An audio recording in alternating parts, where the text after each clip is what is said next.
നമസ്കാരം. മലയാളി വാർത്തയിലേക്ക് സ്വാഗതം. സാർ, ഇന്ന് ഓപ്പറേഷൻ സിന്ദൂർ, അതായത് ഇന്ത്യയെ ചൊറിഞ്ഞതിന് വ്യക്തമായ മറുപടി നൽകിയ ദിവസത്തിന് ഒരാണ്ട് പൂർത്തിയാവുകയാണ്. പഹൽഗാം ഭീകരാക്രമണം നടന്നതിന് അതിന് പിന്നിൽ പാകിസ്ഥാനാണ് എന്ന് വ്യക്തമായ സൂചന കിട്ടുന്നു. അതിനുശേഷം ഇന്ത്യ ഒരു മറുപടി നൽകുന്നു. ആ മറുപടി ഒരുപക്ഷെ ഇന്ത്യക്കാർ പോലും പ്രതീക്ഷിക്കാത്ത മറുപടി. അങ്ങനെ ഒരു മറുപടിക്ക് ഒരു വർഷം ഇന്ന് തികയുമ്പോൾ എന്താണ് സാറിന് തോന്നുന്നത്? അഭിമാനം തോന്നും. അതാണ് ആദ്യത്തെ ഉത്തരം. രണ്ടാമത്തെ ഉത്തരം ഇതാണ്: ഓപ്പറേഷൻ സിന്ദൂറിലൂടെ സ്ത്രീകളുടെ അഭിമാനം കാത്തു നരേന്ദ്രമോദി ഗവൺമെന്റ്. മൂന്നാമത്തെ ഉത്തരം ഇതാണ്: ലോക ശക്തികൾക്ക് ഒരു പാഠം പഠിപ്പിച്ചു കൊടുത്തു. കളിക്കാൻ വന്നാൽ പഠിപ്പിച്ച് ഞങ്ങൾ വിടും. പാകിസ്ഥാന് മാത്രമല്ല പാഠം. പാകിസ്ഥാൻ അപ്പം തകർന്നു. അതോടുകൂടി അവർ പാവം, അവർ പഠിച്ചു എന്ന് മാത്രമല്ല, കരഞ്ഞ് വിളിക്കുകയും ചെയ്തു. കരഞ്ഞ് വിളിച്ച് കാല് പിടിച്ചപ്പോഴാണല്ലോ 22 മിനിറ്റ് നേരത്തെ ഒരു ഓപ്പറേഷൻ നമ്മൾ അവസാനം ഉണ്ടാക്കിയത്. അവിടെ അമേരിക്ക എന്ന് പറയാം, ഞാനാണ് ഈ യുദ്ധം നിർത്തിയത്. ആ പുളു ഇപ്പോഴും അടിച്ചുകൊണ്ടേ കിടക്കുന്നു. ഇറാനോട് തോറ്റമ്പി ഓടുകയാണ്, തിരിഞ്ഞോടുകയാണ്. നോക്കൂ, നിങ്ങളുടെ ഓപ്പറേഷൻ, ആദ്യത്തെ ഓപ്പറേഷൻ പൊളിഞ്ഞു. ആദ്യത്തെ ഓപ്പറേഷൻ ലക്ഷ്യങ്ങൾ എന്തൊക്കെയായിരുന്നു? നിങ്ങളൊന്ന് താരതമ്യം ചെയ്യാൻ വേണ്ടിയിട്ടാണ്. അമേരിക്കയുടെ Russian change in Iran, it was not done. And oil blockade in Iran, it was not done. പിന്നെന്തായിരുന്നു? പിന്നെ അവിടെ നിന്ന് ആണവായുധം യുറേനിയം സമ്പുഷ്ടീകരിച്ച് യുറാനിയം അമേരിക്കയിലേക്ക് അത് കൊണ്ടുപോവാം. ഏതാണ്ട് 450 ഗ്രാം സമ്പുഷ്ടീകരിച്ച് യുറേനിയത്തിൻ്റെ പക്കലുണ്ട്. തൊടാൻ പറ്റിയിട്ടില്ല. ഇസ്രായേലും അമേരിക്കയും കൂടെ സംയുക്തമായിട്ട് നടത്തിയിട്ടും പറ്റില്ല. ഇറാൻ ഒരു ലോക ശക്തിയാണെന്ന് ഇറാൻ തെളിയിച്ചു. ആർക്ക് ഇഷ്ടപ്പെട്ടാലും ഇഷ്ടപ്പെട്ടില്ലെങ്കിലും ഈസ് എ പ്ലെയർ. മനസ്സിലായില്ലേ? അത് Iran is in the driving seat now. അതാണ് പഠിച്ച പാഠം. ഇപ്പം എന്താ? രണ്ടാമത്തെ ഓപ്പറേഷനായ ഓപ്പറേഷൻ ഹോർമൂസ് കടലിലൂടെ കപ്പലുകൾ വിടുക. അതിനുള്ള പ്രോജക്റ്റ് ഞങ്ങൾ അത് ഉപേക്ഷിക്കുകയാണ്. എല്ലാം ഉപേക്ഷിച്ച് തിരിച്ചു മടക്കുക. എന്നിട്ട് അവസാനം ഇനി എങ്ങാനും എന്നെ തൊട്ടാലുണ്ടല്ലോ, ആണി കൊണ്ട് നിലംപരിശായിട്ട് കിടക്കുന്നവൻ ഇനി എന്നെ തൊട്ടാലുണ്ടല്ലോ എന്ന് അഴിച്ചിട്ടവനോട് പറയുന്ന പോലെ കൊടുത്തു ഞാൻ അവനിട്ട് 4-5 അടി എന്ന് ജോസഫ് മുണ്ടശ്ശേരി മാഷ് പറഞ്ഞ പോലെ ഉള്ള വെറും ഒരു വിടുവായത്തം മാത്രമാണ്. ട്രംപ് പറഞ്ഞതെല്ലാം വിടുവായത്തമായിരുന്നു. ഓപ്പറേഷൻ സിന്ദൂറിൻ്റെ സമയത്ത് ഇന്ത്യയുടെ റഫാൽ വിമാനങ്ങൾ തകർന്നു. ഞാൻ പറഞ്ഞതുകൊണ്ടാണ് യുദ്ധം അവസാനിച്ചത്. അല്ലെങ്കിൽ ആണവായുധ പ്രഹരം ഉണ്ടായേനെ പാകിസ്ഥാനിൽ നിന്ന്. അതുപോലെ തന്നെ ഇന്ത്യക്കെതിരെ ഞാൻ 200% ചുങ്കം ചുമത്തുമെന്ന് പറഞ്ഞാൽ അത് കേട്ട് പേടിച്ചാണ് ഇന്ത്യ യുദ്ധം നിർത്തിയത്. എല്ലാം പുളുവായിരുന്നു, വെറും പുളു ആയിരുന്നു എന്ന് ഇപ്പോൾ ഇറാനുമായിട്ടുള്ള ഏറ്റുമുട്ടലിലൂടെ ദൈവം കാണിച്ചു കൊടുത്തു ലോകത്തിന്. ഇയാൾ ഈ പുളുവാശാനാണ്, പുളുവിൻ്റെ ആശാനാണ്. പറയുന്നതിൽ ഒരു കാര്യമില്ല. തോറ്റമ്പുകയാണ്. ഞാൻ അന്നേ പറഞ്ഞതാണ്, ഞാൻ അമേരിക്ക ഇതിലും തോൽക്കും. നേരത്തെ ഇറാനുമായിട്ട് 3 യുദ്ധങ്ങൾ നടത്തി, 3ലും തോറ്റോടി. ഇപ്പം ഈ യുദ്ധത്തിലും തോറ്റോടി. വിയറ്റ്നാമിൽ തോറ്റതുപോലെ ഒരു തോൽവിയുമായിട്ടാണ് അമേരിക്ക പോകുന്നത്. നവംബറിൽ നടക്കുന്ന കോൺഗ്രഷണൽ ഇലക്ഷനിൽ ഒരു 3-4 സീറ്റ് ഇപ്പോൾ ട്രംപിന് നഷ്ടപ്പെടാൻ പോവുകയാണെന്നാണ് കേൾക്കുകയാണെങ്കിൽ ട്രംപിൻ്റെ ഭരണം തന്നെ അമേരിക്ക അവിടെ തകർത്ത് വിടും എന്നുള്ളതാണ് അമേരിക്കൻ മാധ്യമങ്ങൾ നൽകുന്ന ദി ഇക്കണോമിസ്റ്റ് പോലുള്ള വാരികകൾ ഞാനിപ്പോൾ ഈ പ്രാവശ്യത്തെ വീക്കിലിയിൽ വായിച്ചിട്ടുള്ള കഥ. അങ്ങനെ കെട്ടുകഥകൾ പറയുന്ന ഒരു മാസികയല്ല ദി ഇക്കണോമിസ്റ്റ്. അത് പോകട്ടെ, നമ്മുടെ വിഷയം ഓപ്പറേഷൻ സിന്ദൂറാണല്ലോ. ആ സിന്ദൂറിന് ശേഷം ഇന്ത്യയിൽ വിജയിച്ച ഏതെങ്കിലും ഒരു ഭീകരാക്രമണം ഉണ്ടായോ? പഞ്ചാബിലുണ്ടായി ഒരു ഭീകരാക്രമണ ശ്രമം, പൊളിച്ചു കൊടുത്തു. ഡൽഹിയിലുണ്ടായി, ഫരീദാബാദിൽ. അവിടുത്തെ സർവകലാശാലയ്ക്കകത്ത് ബോംബുണ്ടാക്കി ഡോക്ടർമാർ, ജീവൻ രക്ഷിക്കേണ്ട ഡോക്ടർമാർ, ജീവൻ തകർക്കാൻ വേണ്ടി കുറേ ഇസ്ലാമിക ഡോക്ടർമാരെല്ലാം കൂടി ശ്രമിച്ചു. പൊളിച്ച് കൈ കൊടുത്തു. ടാർഗറ്റിന് മുമ്പ് വെച്ച് ദൈവം തന്നെ അത് പൊളിച്ചു കൊടുത്തു. തന്നെത്താനെ അത് പൊട്ടി. 2-3 പേര് അപായത്തിൽ മരിച്ചു എന്നുള്ളത് ശരിയാണ്. പക്ഷേ അത് പിടിക്കാൻ പറ്റി. അവരുദ്ദേശിച്ചത് മുംബൈ മോഡലിൽ വലിയ മരണം ഉണ്ടാക്കുന്ന തരത്തിലുള്ള ഒരു ആക്രമണമായിരുന്നു. അത് പൊളിച്ച് കൈ കൊടുത്തു. ഇത് നിസ്സാരമല്ലെന്നേ. ഇന്ത്യ പോലൊരു ജനാധിപത്യ രാജ്യത്തിൽ ഇത് നിസ്സാരമായ കാര്യമല്ല. ഇപ്പോൾ ടോട്ടാലിറ്റേറിയൻ റിഷീംസ് ഭരിക്കുന്ന സ്ഥലങ്ങളിൽ ഇതൊക്കെ നോക്കാൻ പറ്റുന്നുണ്ട്. എന്തും ആരെ വേണമെങ്കിലും എപ്പോൾ വേണമെങ്കിലും ചെയ്യാം. ഇന്ത്യ അങ്ങനെയല്ല. ഭീകരവാദികളെ പിടിച്ചാൽ പിന്നെ 2 പക്ഷമാണ്. അവൻ ഭീകരവാദിയല്ല. സ്റ്റാൻ സ്വാമിയുടെ ഒക്കെ കാര്യം നമ്മൾ കണ്ടില്ലേ, ലോകോത്തര ഭീകരവാദിയാണ്. പക്ഷേ ഒരു നടപടിയെടുത്താൽ ഉടനെ എതിർപ്പുമായിട്ട് വരും വർഗീയവാദികൾ. അവർക്ക് കുട പിടിച്ചു കൊടുക്കാൻ ഇവിടെ കമ്മ്യൂണിസ്റ്റ് പാർട്ടികളുണ്ട്, അതുപോലെ തന്നെ കോൺഗ്രസ് പാർട്ടിയുണ്ട്, പിന്നെ AAP പോലെ പാർട്ടിയുണ്ട്. തരം പോലെ രാജ്യസുരക്ഷയെ തകിടം മറിച്ചുകൊണ്ടുള്ള അഭിപ്രായം പടർത്തുന്ന മമതാ ബാനർജിയെ പോലുള്ള ആൾക്കാരുണ്ട്. അവരുടെ എല്ലാ ഇടയിലൂടെയാണ് പിണറായി വിജയൻ പണ്ട് പറഞ്ഞതുപോലെ ഊരിപ്പിടിച്ച വടിവാളികൾക്ക് ഇടയിലൂടെ ആണ് ഈ ഗവൺമെൻറ് ഈ ഓപ്പറേഷൻ സിന്ദൂർ നടത്തിയത്. എന്നിട്ട് ഓപ്പറേഷൻ സിന്ദൂറിൻ്റെ ക്രെഡിബിലിറ്റിയെ ചോദ്യം ചെയ്ത ബുദ്ധിശൂന്യനായ നേതാവാണ് രാഹുൽ ഗാന്ധി എന്ന് പറയുന്ന ആൾ. താൻ എന്താണ് പറയുന്നതെന്നോ പ്രവർത്തിക്കുന്നതെന്നോ അറിയാത്ത, ദേശീയ ബോധമേ ഇല്ലാത്ത ഒരു മനുഷ്യനാണ് അദ്ദേഹം. ഉപദേഷ്ടാക്കളാൽ മാത്രം നയിക്കപ്പെടുന്ന, ദീർഘദൃഷ്ടി എന്ന് പറയുന്നത് തീരെയില്ലാത്ത ഒരു മനുഷ്യനാണ് അദ്ദേഹം. അങ്ങനെ ഒരു പ്രതിപക്ഷ നേതാവ് വാഴുന്ന ഒരു രാജ്യത്ത് നമ്മുടെ ഈ ഓപ്പറേഷനുകളെല്ലാം വളരെ എന്ന് പറഞ്ഞാൽ അസിധാരയിലൂടെയുള്ള നടത്തമാണ്. അതായത് വാൾത്തലയിലൂടെയുള്ള നടത്തമാണ്. ടൈറ്റ് റോപ്പ് വാക്കിംഗ് എന്ന് ഇംഗ്ലീഷിൽ പറയും. ഇതിൻ്റെ ഒരു ആഫ്റ്റർ എഫക്റ്റ് നമ്മൾ പരിശോധിച്ചാൽ, ഇപ്പോൾ അതിനു മുമ്പ് ഒരു ഓപ്പറേഷൻ സിന്ദൂറിന് മുന്നേ വരെ നമ്മൾ ഇസ്രായേലിന്റെ അയൺ ഡോമിനെ വാഴ്ത്തിപ്പാടുമായിരുന്നു. ഈ ഇസ്രായേലിന്റെ 100 കണക്കിന് മിസൈലുകൾ വരുന്നു, ഇതെല്ലാം ആകാശത്ത് വെച്ച് തന്നെ തകർത്ത് കളയുന്ന അയൺ ഡോമിനെ കണ്ട് നമ്മൾ അത്ഭുതപ്പെട്ടിരുന്നു. പക്ഷേ ഇന്ത്യയുടെ പക്കൽ അതിൻ്റെ അപ്പുറത്തെ സാധനം ഉണ്ടായിരുന്നു എന്ന് ഇന്ത്യക്കാർ പോലും മനസ്സിലാക്കിയ ഒരു ഇതായിരുന്നു. കാരണം അത്രമാത്രം 100 കണക്കിന് മിസൈലുകളും ഡ്രോണുകളുമാണ് പാകിസ്ഥാൻ ഇന്ത്യക്ക് നേരെ വിട്ടത്. പക്ഷെ അതൊന്നും ലക്ഷ്യം കണ്ടില്ല, എല്ലാം ആകാശത്ത് വെച്ച് തകർന്നു. അത്തരത്തിൽ ഒരു ലോകത്തിന് തന്നെ ഇന്ത്യ നമ്മൾ വിചാരിച്ചതുപോലെയുള്ള ഒരു സൈനിക ശക്തി അല്ല എന്ന് പഠിപ്പിച്ചു കൊടുത്ത യുദ്ധമല്ലേ അത്? തീർച്ചയായിട്ടും. താങ്കൾ ഈ പറഞ്ഞതുപോലെ ഈ അവരുടെ അയൺ ഡോം എന്ന് പറയുന്നത് ആകാശത്തിന് മുകളിൽ കൂടെ വരുന്നതിനെ മാത്രമേ തടയുന്നുള്ളൂ. പക്ഷേ ഭൂമിക്ക് താഴെ കൂടെ വരുന്നതിനെ തടയാൻ കഴിഞ്ഞില്ല എന്നുള്ളതിൻ്റെ ദുരന്തമാണ് ഒക്ടോബർ 7 അവിടെ സംഭവിച്ചത്. 2000-ഓളം വരെ കൊല ചെയ്ത് സഹിക്കാം, അവരൊക്കെ തീർന്നു. പെൺകുട്ടികളെ അവരുടെ രക്ഷകർത്താക്കളുടെയും ഭർത്താക്കന്മാരുടെയും മുമ്പിൽ വെച്ച് ക്രൂരമായിട്ട് ബലാത്സംഗം ചെയ്തു.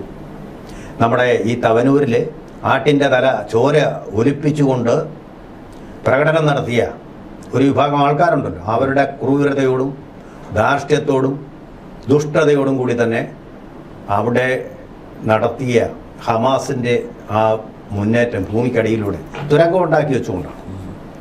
അതൊന്നും നടത്താൻ ഇന്ത്യയിൽ സംഭവം നടന്നില്ല. ചെറിയൊരു രാജ്യമായ ഇസ്രായേലിനെ പോലും കണ്ടുപിടിക്കാൻ കഴിയാൻ ഇത്രയും 140 കോടി ജനങ്ങളുടെ ബഹുസ്വരമായിട്ടുള്ള ജനാധിപത്യം നിലനിൽക്കുന്ന ഈ രാജ്യത്ത് അതൊന്നും നടപ്പാക്കാൻ സാധിക്കാത്തതെന്നുണ്ട്. അതും കൂടെ നമ്മൾ ആലോചിക്കണം.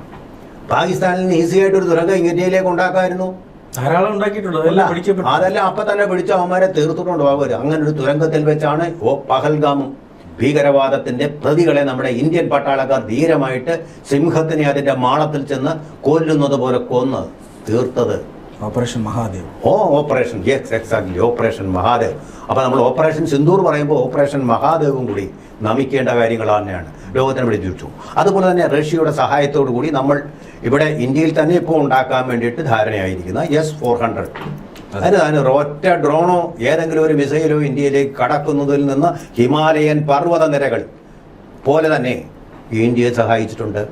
അതുപോലെ നമ്മുടെ റഫാൽ വിമാനങ്ങൾ ആണ് പാകിസ്ഥാനിലേക്ക് കടന്നു ചെന്ന് അവരുടെ 11, 9 എന്ന് പറയുന്നെങ്കിലും 2 കൂടിയുണ്ട്, 11 ഉണ്ടായി. ഈ സ്ഥലങ്ങളിലേക്ക് നമ്മുടെ റഫാൽ വിമാനങ്ങൾ കടന്നു ചെന്നിട്ട് മിസൈലുകൾ അയച്ച് ആ തീവ്രവാദ പരിശീലന കേന്ദ്രങ്ങളെ മുഴുവൻ തകർത്തുകൊണ്ട് ലോകത്തിന് തന്നെ മഹാസേവനം ചെയ്തു. തീവ്രവാദത്തെ കയറ്റുമതി ചെയ്യുന്ന ഒരു രാജ്യത്ത് നിന്ന് അത് വിഭാടനം ചെയ്തു. 100% സക്സസ് ആയിരുന്നു. എന്നിട്ട് ആറ്റം ബോംബിരിക്കുന്ന വിമാനത്താവളത്തിൽ, ആറ്റം ബോംബിന് അണികയിരിക്കുന്ന അതീവ രഹസ്യമായ വിമാനത്താവളം ഒന്ന് കുലുക്കി. നമ്മൾ കുലുക്കിയതോടുകൂടിയാണ് പാകിസ്ഥാൻ നമ്മുടെ ശക്തി അറിയുന്നത്. അതോടുകൂടിയാണ് അമേരിക്കൻ പ്രസിഡന്റ് ട്രംപിനെ വിളിച്ചിട്ട് ഇതേ ഇപ്പം ഞങ്ങളെ തീർക്കാൻ പോകുന്നേ എന്നും പറഞ്ഞ് അലമുറയിട്ട് നെഞ്ചത്തടിച്ച് കരഞ്ഞത്. അപ്പോഴാണ് ട്രംപ് പാകിസ്ഥാൻ എന്ന് പറയുന്നത് അവർക്ക് ആവശ്യമാണ്. അയാളുടെ മരുമകനുണ്ടല്ലോ അവിടെ വ്യവസായം നടത്തുന്നുണ്ട്, എന്നാലും ചൂരണ്ടെങ്കിലല്ലേ എഴുതാൻ പറ്റും. പാകിസ്ഥാനെ നിലനിർത്താൻ വേണ്ടിയിട്ട് നിലവിളിച്ച് ഇന്ത്യൻ പ്രധാനമന്ത്രിയുടെ യുദ്ധം നടത്തുന്നു. താൻ പോയി തൻ്റെ പണി നോക്ക്. ഞങ്ങളുടെ പട്ടാളക്കാരാണ് യുദ്ധം ചെയ്യുന്നത്, അതുകൊണ്ട് നിങ്ങളതിൽ ഇടപെടണ്ട. മൂന്നാമതൊരു രാജ്യം ഇടപെട്ടാൽ ഞങ്ങളത് വകവയ്ക്കാനും പോകുന്നില്ല. നിങ്ങൾ നേരെ പാകിസ്ഥാൻ നിങ്ങളോട് പറഞ്ഞിട്ടുണ്ട്, പാകിസ്ഥാൻ്റെ ഈ ഓപ്പറേഷൻസ് നടത്തുന്ന അതിനൊരു മേധാവി ഉണ്ടാവും, അതിൻ്റെ സൈനിക മേധാവിയല്ല. അസീം മുനീറല്ല, വേറൊരാൾ ഓപ്പറേഷൻസിൻ്റെ ചുമതല യുദ്ധം നടക്കുമ്പോൾ ആ ആളിനോട് പറയൂ നിങ്ങൾ ഇന്ത്യൻ പട്ടാള മേധാവിയെ വിളിച്ച് സംസാരിക്കാൻ പറയും. ഞങ്ങളുടെ ഓപ്പറേഷൻസ് ഒക്കെ ചെയ്യേണ്ടതെല്ലാം ചെയ്തു കഴിഞ്ഞാൽ ഇത് 22 മിനിറ്റ് കൊണ്ട് അത് കഴിച്ചിട്ട് പിന്നെ എന്താ കാര്യം. അപ്പോൾ വിളിച്ചപ്പോൾ യുദ്ധം നമുക്ക് നിർത്താം. സിംല കരാറിൽ കൂടി പണ്ട് കീഴടങ്ങിയതുപോലെ, ബംഗ്ലാദേശ് യുദ്ധകാലത്ത് കീഴടങ്ങിയതുപോലെ കീഴടങ്ങി. അല്ല താഷ്കൻഡിൽ പോയി ശാസ്ത്രി ഒപ്പുവെച്ച ഒരു ഒത്തുതീർപ്പല്ല ഇത്. കീഴടങ്ങി പാകിസ്ഥാൻ, അവിടെ കീഴടങ്ങി. ഇതിനെപ്പറ്റി അസർബൈജാനിൽ പോയി പാകിസ്ഥാൻ്റെ പ്രധാനമന്ത്രി ഷഹബാസ് ഷെറീഫ് പറഞ്ഞത് എന്താണെന്ന് അറിയാം? വെളുപ്പാങ്കാലത്ത് 5 മണിക്ക് ഞാനവിടെ പോയിട്ട് നിസ്കരിക്കാൻ വേണ്ടി പള്ളിയിൽ പോയപ്പോഴാണ് എന്നോട് അസീം മുനീർ വിളിച്ചു പറയുന്നത്, മിസൈൽ കയറി വരുന്നു. നോക്കിയപ്പോൾ പുറകെ മിസൈൽ. അവിടെ നമസ്കരിച്ചുകൊണ്ടിരുന്നപ്പോൾ കുമ്പിട്ട് കൂപ്പിക്കൊണ്ടിരിക്കുമ്പോൾ ഇന്ത്യയുടെ മിസൈൽ വരുന്നു പുറകിൽ കൂടെ. ഞാൻ എന്ത് ചെയ്യണം എന്ന് ധർമ്മസങ്കടം പറഞ്ഞത്, നിസ്സഹായത പ്രകടിപ്പിച്ചത്.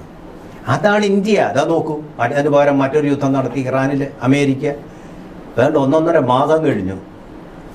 ഇറാനോ എന്തിനു വേണ്ടി അവർ യുദ്ധത്തിന് പോയാൽ ഒന്നും നടന്നില്ല. ഇന്ത്യയുടെ ലക്ഷ്യം എന്തായിരുന്നു? വളരെ വ്യക്തമാണ്. അവരുടെ ചാവേർ നിലങ്ങളായിട്ടുള്ള കില്ലിംഗ് ഫീൽഡ്സ് ആയിട്ടുള്ള തീവ്രവാദ പരിശീലന കേന്ദ്രങ്ങൾ അത് തകർന്നു.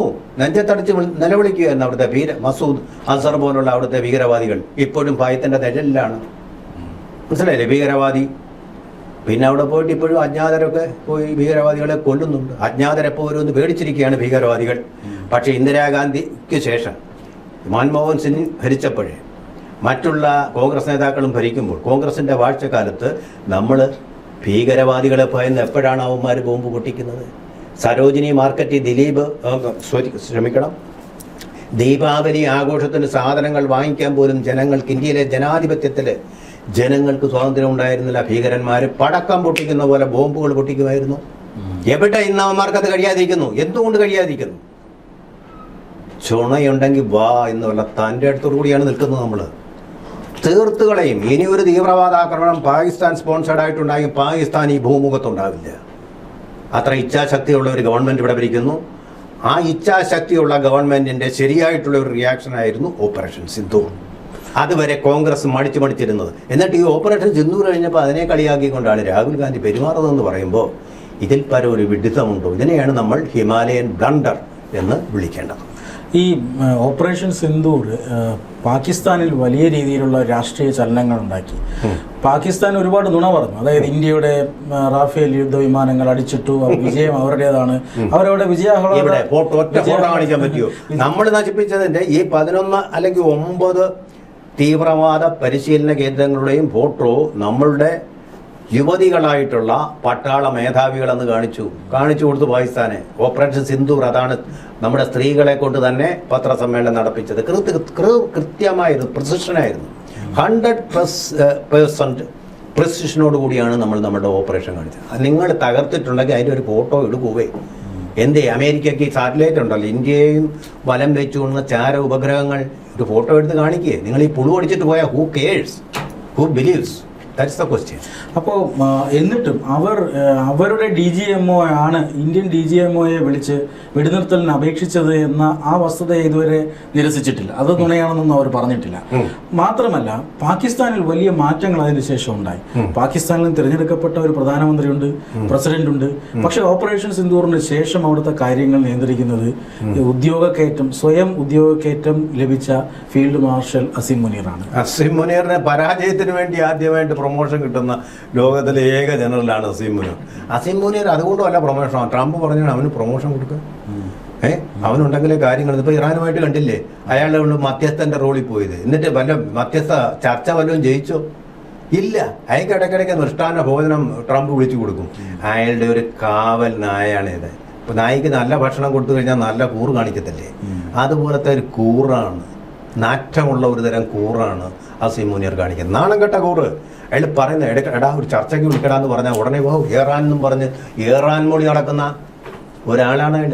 എന്ത് പട്ടാളക്കാരനാണ്? പട്ടാളക്കാരന് വേണ്ട തൻ്റെ ഇടമാണ്, ചങ്കൂറ്റമാണ്. വാഴപ്പട്ടിയുടെ നട്ടലില്ല, ഉറച്ച നട്ടലാണ്, നേരെ നിൽക്കുന്ന നട്ടല്ല. ഇതിങ്ങൾ കുനിഞ്ഞു പോയിട്ട് ഇന്ത്യക്കാരെ പറ്റി യൂറോപ്യൻകാർ പറയുന്നതിന് കാരണമാണ് ബ്ലൂഡിങ് ഷോൾഡേഴ്സ് എന്ന്. ഇങ്ങനെ നമ്മൾ നിൽക്കും. ഇങ്ങനെ ഇന്ത്യൻ പട്ടാളക്കാരൻ നിൽക്കുന്നത് ഇങ്ങനെയാണ്. പാകിസ്ഥാന്റെ അസീം മുനീർ നിൽക്കുന്ന ഇങ്ങനെ, ഇതാണ് തമ്മിലുള്ള വ്യത്യാസം. ഇന്ത്യ ഈ ആത്മനിർഭർ ഭാരത് അല്ലെങ്കിൽ സ്വന്തം കാലിൽ നിൽക്കുക അല്ലെങ്കിൽ സ്വന്തമായി വികസിപ്പിച്ച ആയുധങ്ങൾ ഇതെല്ലാം ഓപ്പറേഷൻ സിന്ദൂറിൽ പരീക്ഷിച്ച് വിജയിച്ചു എന്ന് പറയുന്നു. ഇങ്ങനെ ഒരു സ്വന്തം കാലിൽ നിൽക്കുന്ന ആരുടെയും സഹായമില്ലാതെ ഓപ്പറേഷൻ സിന്ദൂറിന് ശേഷം ഇന്ത്യ നിൽക്കുമ്പോൾ പാകിസ്ഥാൻ അവർ ഭയന്നിട്ട് അവരുടെ ഈ പറയുന്ന ഇസ്ലാമിക ആദർശങ്ങളൊക്കെ അടിയറവ് വെച്ച് മറ്റൊരു രാജ്യമായ അമേരിക്കയ്ക്ക് മുന്നിൽ നിൽക്കേണ്ടി വന്നു. അതൊരു ഈ ഓപ്പറേഷൻ സിന്ദൂർ എഫക്റ്റ് ആണ് എന്ന് നമുക്ക് പറയാൻ കഴിയും അല്ലേ? സംശയം എന്താണത്? സംശയമൊന്നുമില്ലാത്ത ഒരു കാര്യമാണ്. പാകിസ്ഥാൻ എവിടെ നിൽക്കുന്നു, ഇന്ത്യ എവിടെ നിൽക്കുന്നു എന്നുള്ള അജഗജാന്തരം നമുക്ക് കാണിച്ചു തന്ന ഒരു യുദ്ധം കൂടിയാണത്. അതുപോലെ തന്നെ നമ്മളിത് പറയുമ്പോഴും നമുക്ക് റഷ്യയെ മറക്കാൻ പറ്റില്ല. റഷ്യ തന്നാണ് S-400. പക്ഷേ ആത്മനിർഭർ ഭാരതത്തിൽ കൂടെ ഇന്ത്യയിൽ അത് നിർമ്മിക്കാനുള്ള അനുമതിയും അസംബിൾ ചെയ്യാനുള്ള അനുമതിയും അവർ തന്നിട്ടുണ്ട്. അപ്പോൾ അത് ഇന്ത്യയുടേതും കൂടിയാകുന്നു. ഇന്ത്യയുടെയും ബ്രഹ്മോസ് പോലെ ഇന്ത്യയുടെയും റഷ്യയുടെയും ഒരു കോമൺ ആയിട്ടുള്ള ഒരു നിർമ്മിതിയായിട്ട് എത്തിയിരുന്നു. മെയ്ക്ക് ഇൻ ഇന്ത്യ പദ്ധതിയിൽ ഉൾപ്പെടുത്താവുന്ന ഒന്നായിട്ട് അത് മാറുന്നുണ്ടെന്നുള്ള വ്യത്യാസം. പക്ഷേ അമേരിക്ക തരുന്ന ഏതെങ്കിലും ഒരു ആയുധം, ഇപ്പോൾ F-35 ആയാലും ഏത് വിമാനം തന്നിട്ടുണ്ട്. അതാണ് നമ്മൾ ആ ഡീലിന് പോകാതെ റഫേലിലേക്ക് പോയത്.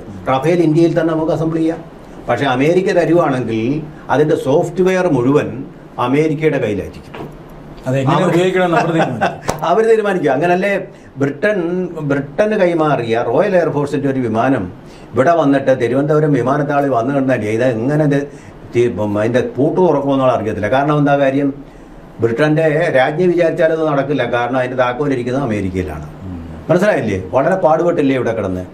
അങ്ങനെ ഒരു കൊണ്ടിഷൻ ഇന്ത്യ പോയില്ല ബുദ്ധിപൂർവ്വം. അതുകൊണ്ടാണ് റഫാൽ വിമാനം നമ്മൾ വാങ്ങിക്കുക. അതിൽ വഴിമതി എന്ന് പറഞ്ഞ് നടക്കുകയാണ് രാഹുൽ ഗാന്ധി. എവിടിട്ട് പണിയാമെന്ന് നോക്കി നടക്കുകയാണ്. ഇന്ത്യക്കെതിരെ, പാകിസ്ഥാനെതിരെയല്ല, ചൈനയ്ക്കെതിരെയല്ല, അമേരിക്കയ്ക്കെതിരെയല്ല, ഇന്ത്യക്കെതിരെ പണിയാൻ നടക്കുന്ന ഒരു പരാന്നജീവിയാണ് രാഹുൽ ഗാന്ധി. അതിരിക്കുന്നിടത്തോളം സത്യം നമ്മുടെ ശത്രു രാജ്യങ്ങളെക്കാൾ വലിയ ശത്രുവാണ് നമുക്കകത്തുള്ള ഈ ശത്രു എന്നുള്ളതും കൂടി നമ്മൾ മനസ്സിലാക്കണം. അതുകൊണ്ടാണ് ഞാൻ പറഞ്ഞത് അസിധാരയിലൂടെയുള്ള വാൾമുനയിലൂടെയുള്ള യാത്രയാണ് ഇന്ത്യൻ ഭരണകൂടം ഇപ്പോൾ നടത്തിക്കൊണ്ടിരിക്കുന്നത്.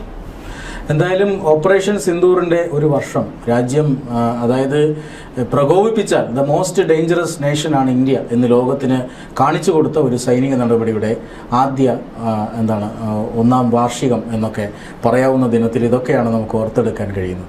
തന്നെയല്ല, അന്ന് നമ്മുടെ ഈ വീരന്മാരായിട്ടുള്ള ആൾക്കാർ അവർ ചെയ്ത ആ സേവനം നമ്മൾ നന്ദിയോടുകൂടി ഓർക്കുക എന്നുള്ളതാണ്. രാഷ്ട്രം എന്നുള്ളതിൽ, ആ രാഷ്ട്രത്തിലെ അവരുടെ സംരക്ഷണയിൽ കഴിയുന്ന പൗരന്മാരെന്നുള്ളതിൽ നമ്മളുടെ ഏറ്റവും വലിയ കടമയും. സൈന്യത്തിന് സല്യൂട്ട്. സല്യൂട്ട്.